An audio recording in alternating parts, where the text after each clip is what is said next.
Thanks for coming. A couple quick comments about last week's game. I thought it was a great team win.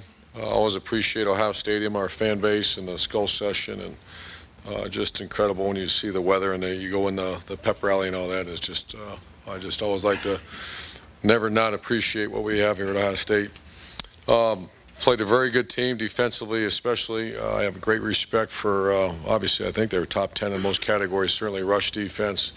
And it was our guys are sore. That was a tough game. That was a tough physical, two sledgehammers going after each other. And I thought we played a very good team. And I thought once again, 2 weeks in a row, we had to overcome some adversity, whether it be an injury to a player like we had to deal with the Christian Bryant deal against Northwestern, new starter, and then having one of our best players get ejected from the game and have to regroup, and that had an impact on the game. Defensively, the champions were Durant Grant, and C.J. Barnett was a defensive player of the game. Obviously, we need to do a better job on that side of the ball and have more champions play. Offensively, one of our better games since we've been here. Very consistent. Only had 3 possessions in the first half, a touchdown, a field goal, and then we stalled out and went for it on 4th down. Second half is probably our best football we've played in quite a while. Our offensive line played exceptional. The champions were Marcus Hall, Jack Muir, and Lindsley. And I'll get to Norwell. So 4 of the 5 were champions because Norwell was one of the players of the game, and Taylor Decker received honorable mention. You'll win most games you play if that happens. Really, really pleased with their offensive line. Tight end Jeff Hireman played very well. Graded out a champion. Plays a lot of plays, 74 plays, and is also involved in special teams, 5 extra effort plays. Wide receivers continue to play well. 3 champions once again, Evan Spencer, Devin Smith, and Philly Brown. And then our running back played very well as well, Carlos Hyde. Offensive players of the week, there were 2 of them. Braxton Miller played probably his best game overall. Very efficient in passing, 22 of 27 for 222. Took care of the ball much better. Had one where he laid it on the ground. So we're still continuing to work on that. Ran for 100 yards.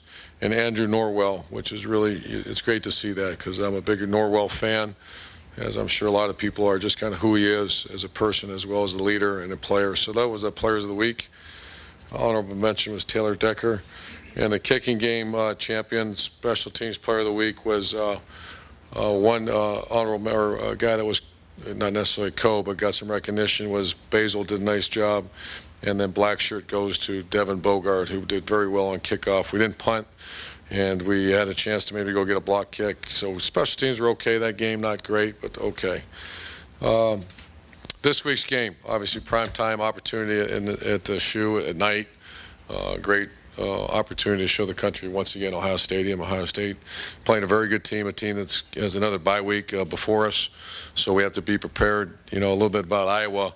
Did have a bye week, and they came out with 13 grouping, which won back 3 tight ends, and we weren't ready for it. And we didn't adjust very well. So that's something we have to be prepared for when you face a team that has a bye week. And that's going to happen again this week. So we have to be ready, and we will be ready. So I'll answer some questions for you. Put it up with Bill. Bill Rabinowitz, Dispatch. When you watch the defensive side of things, were there big problems? Were there things that were more frustrating to you on a player execution end or a coaching end? I think a little bit of both. You know, I think we're all in this together, so I think the adjustments need to be made quicker when they give us something that we have not seen. The first 3 drives were alarming. We were getting pushed around. I don't think our defensive line played very well. I think what happened was you have some good emotion in that stadium, and all of a sudden you go a 13-play drive, and it's like you let the air out of the stadium and the emotion, and that's where Christian Bryant's or great leadership overcomes a little adversity, and we didn't have that. And that's got to come from our coaches and our players, so very disappointed. Can it be fixed? Absolutely. Yeah. We're still a very good rush defense. Only gave up 100-some yards. Pass defense has been a struggle, and we got to continue to work on that because we've dealt with some injuries and depth issues, and we just got to play better. So I'm very, very concerned. And Penn State, like Iowa, has very good tight ends, and that was a big issue. How much are you going to work on that? How big an issue is that? Well, it started already. I mean, we better be ready because they're a little bit better throwing team than Iowa, and Iowa hurt us. Second row middle, Dave. Dave Biddle, Bucknuts. Urban, Tommy Shutt's first week back. How's he doing? He only played 10, 12 plays.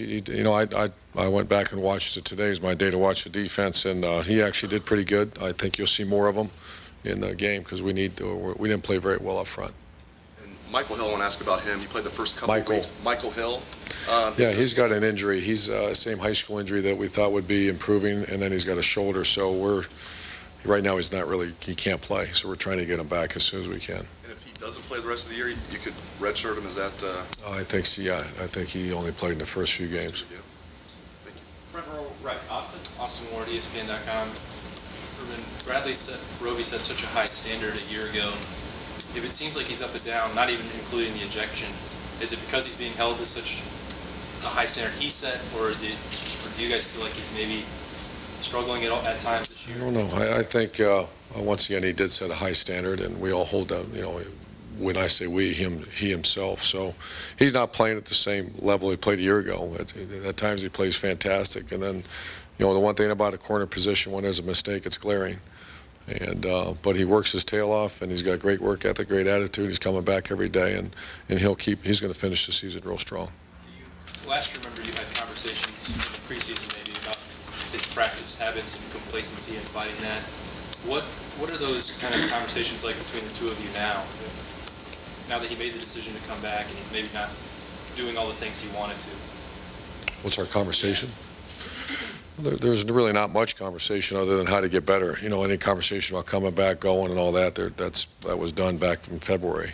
So it's just about his practice work ethic is pretty good. I mean, it's improved, and that's something I keep pushing real hard. But he has been pretty good in practice. I think he's getting ready to have a very good game because he worked real hard the week before he got tossed. I will comment on that because I'm sure I'll get asked a question that I think that the NCAA and everybody's going to want to re-look at that rule. Ohio State is very concerned about player safety. We have gone to the nth degree about adjusting practice and any rules for the safety of players. No question, we support it. However, that was a game changer. To take one of your better players out of the game, that impacted that game. And then you watch, and we actually had an official come in and speak to our team. And the two triggers, I think this is good nationally for people to really understand the rule. This is what we were told, our team was told. There's two ways that you get thrown out of the game. If you hit the crown of your helmet, and I agree with that rule 100%.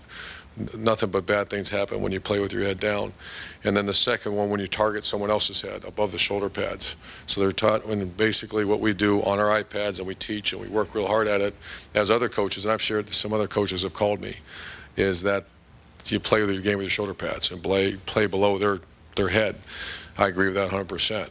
But then to have a guy ejected who played like that, obviously I'm concerned. And Big Ten officials have done a great job. I had a good conversation with Bill, the head of the officials, and they're just looking at it. So I just think on a national level, that's something that needs to continue to be evaluated. First of all, make sure we're doing the right thing for the player safety, which I think we are, but understand the devastating impact on that game when you're out. And so I'm interested to see what's going to happen down the road. Did they give you an explanation, though, of why specifically he was tossed? I mean, was it because if you watch the replay, he definitely makes shoulder pad to shoulder pad contact, but then it looks like their helmets touch. Did you get any kind of? Yeah, and I'm not sure. Once again, I don't need to get fined or anything because this is just conversation. Oh, yeah. Right? Yeah. Well, I think my boss is in the back, so. Nobody will get us. We won't put it out there. Don't worry. Tim writes a check. Don't worry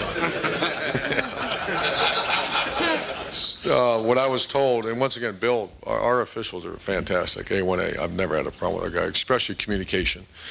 And I asked him, I said, the instant replay, because it goes to replay. The guy in the field's got the hardest job. The guy up top gets a chance to re-look at it.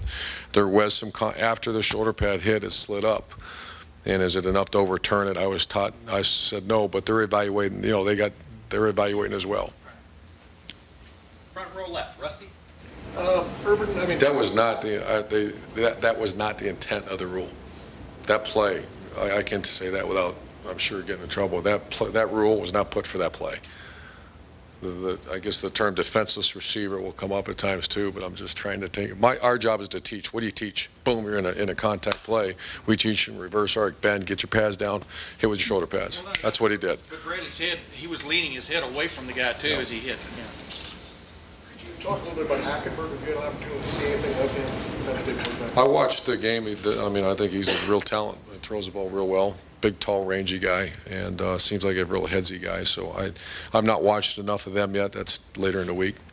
And just another question also, the job that Bill O'Brien confronted when he got the job at Penn State. I mean, could you just offer an opinion on what it must have been like for him and what he was going through and where they are? Well, I hate to do that because I wasn't there, and I don't want to speculate. I will say that I've had some dealings with Coach O'Brien, and over the last year and a half, I think he's a first-class guy.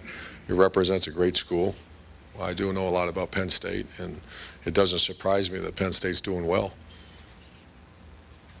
I think that circumstances, once again, I don't want to speculate because none of us are there, but a lot of people act surprised. I don't act surprised. I think they got a very quality coach, and it's a very quality school that overcomes a lot of adversity. Front row, Doug. Urban, Doug Lane, MariaCleveland.com. You talked about the defense earlier. Is your defense right now good enough for you guys to be the kind of team you want to be? Yes. I think we need to shore up the rush defense. Absolutely, we are. Even though it started a little slow, we tightened up in the second half. Pass defense is the concern, and but to answer your question, yes, we have good enough players. We have good enough coaches. We have to play a little better. And talking about Hackenberg playing as a freshman at Penn State at quarterback, Braxton played some years freshman at quarterback. In this day and age, as a coach, is there any hesitation about playing a first-year guy at quarterback, or if guys are ready, you put them in there just like you put anybody else in there? And has that changed at all in your time as a coach? I think it's obviously much easier to play the skill positions, but you are seeing freshmen play a little bit. I'd hesitate to do that.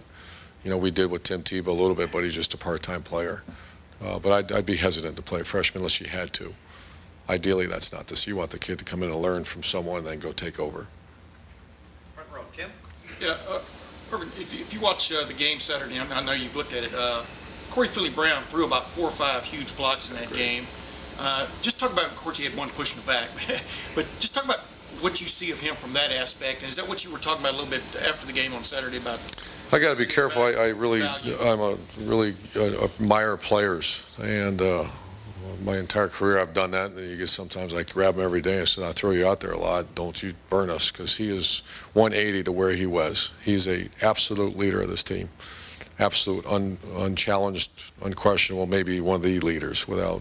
I should say, he is one of the leaders, one of the top 2 or 3 leaders on the team. If you said it a year ago, I'd have said we would have gotten an argument because that's not who he was. And so his development as a person, as a player, as a student, I can't say enough. He handled halftime for us. He handled that. So we were not, it wasn't a pleasant halftime. And he took over the pregame, postgame, or whatever, pre-half speech or whatever, and he addressed our team, and he grabbed me by the arm and said, "I need to say something." I said, "You got it." And it wasn't about throwing the ball more, which it would have been. Yeah, but just talk about a guy like that, like selling out, blocking, That's who he is now. He wasn't that before. He is all in. And I think the Carlos Hyde touchdown and what Carlos said about it, when I read that kind of stuff, it makes you feel good as a coach that this team gets it. There's no blaming. There's no arguments on either side of the ball. We've had multiple wins around here where the defense has won the game for us, and then the offense is very appreciative. There's been other times where maybe the offense carried the mail a little bit, and there's other times where special teams did. So there's very good chemistry on this team right now. Front row, Todd. Todd Porter, Canton Repository. Urban, have you guys put together a game yet, other than maybe Florida A&M, where you've been pleased with all 3 phases of the game?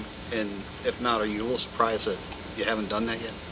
Well, Wisconsin, I was very pleased. I mean, you're going to find out at the end of the year who Wisconsin is. For some reason, they're not ranked very high and all that, or I'm not even sure where they are ranked now, but I've done this long enough. I know they're a top 20, top 15 football team, Wisconsin, and we played. That was scores 31-14, I believe, or 31-10 or something at one point against that team.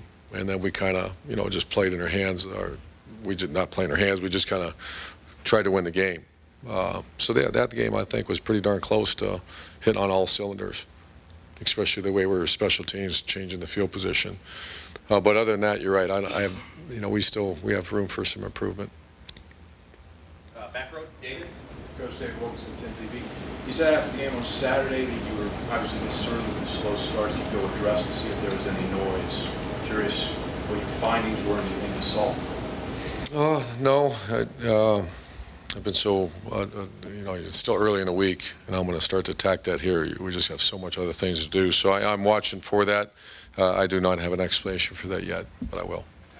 I guess as the week goes on, you've had teams in this situation that have these high standards and obviously are in the run for playing for a national title. How do you address that as the season goes on? Well, we had our first State of the Union address on, when was it, yesterday? What is today, Monday, yesterday, and that's the first time that I do talk about polls, and because I wanted to, they're going to hear it. This BCS thing came out, and my comment was that we are indeed in the mix. Embrace it. In the mix for what? Don't worry about it. We are in the mix, though. People think very highly of you.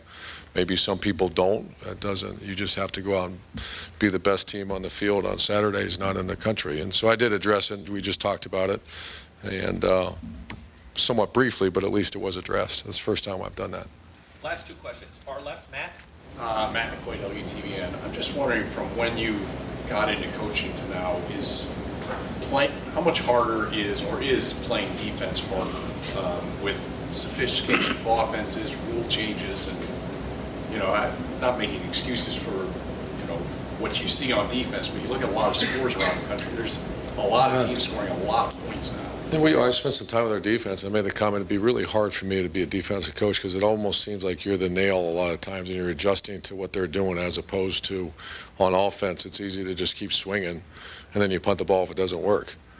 On defense, it's a whole. That's why I admire, and I don't try to get too involved on defense because they're a hell of a lot smarter than I am. And I think they got a tough job. You're right. I mean, it's the differential. The different offenses that you face nowadays are mind-boggling. From 13 grouping, one back, three tight ends might sound, but you just have all kinds of run fit and gap issues and play action pass issues that you wouldn't have if it was another set. So much more difficult. And far left, Rob. Rob Oliver, Columbus Dispatcher. When you talk about, to go with what he said, you talk about defense needs to get better. Specifically, is that philosophically more press, more pressure? Is it just tackling? Where do you see it, not being on that side of the ball so much? What do you see needs to really improve or change? Well, we've gone through a little bit of evolution. First thing, we got to, develop some depth at some positions and create a role, where you're getting more guys on the field. I don't believe this time a year ago tackling was a major flaw. I don't believe tackling is a major flaw this year. Certainly there's going to be missed tackles. I don't feel an urgency there. I do feel at times when people give us something new, we're kind of sit back and then react and let's get this thing figured out, and it's probably the intelligent way of doing it, or you might give up fast points.